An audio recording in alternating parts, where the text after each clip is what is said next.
నా దగ్గరికి రీసెంట్గా ఒక పేషెంట్ వచ్చింది. ఆ పేషెంట్కి మ్యారేజ్ అయ్యి 6 months కూడా అవ్వలేదు. కానీ వాళ్ళ ఇంట్లో వాళ్ళు పిల్లల కోసం ప్రెషరైజ్ చేయడం వల్ల తను వచ్చి నా దగ్గర అడిగిన ఫస్ట్ క్వశ్చన్, మేడం నేను ఇన్ఫర్టైల్ కాదు కదా.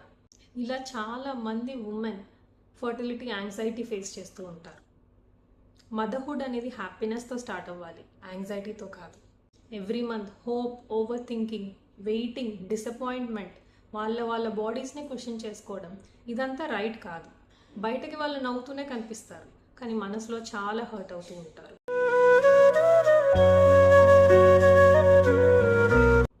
ఫర్టిలిటీ యాంగ్జైటీ అనేది బేబీ కోసం వచ్చే యాంగ్జైటీ కాదు, ఆ బేబీ కోసం వాళ్ళు చేస్తున్న జర్నీ వల్ల వచ్చే యాంగ్జైటీ. వాళ్ళకి అడ్వైజో ప్రెషరైజ్ చేయడమో ఇలాంటివి కాదు. We have to show them some compassion, reassurance. We have to be someone who truly listens to them. I'm Dr. Divisha. We are here in Beyond Delivery.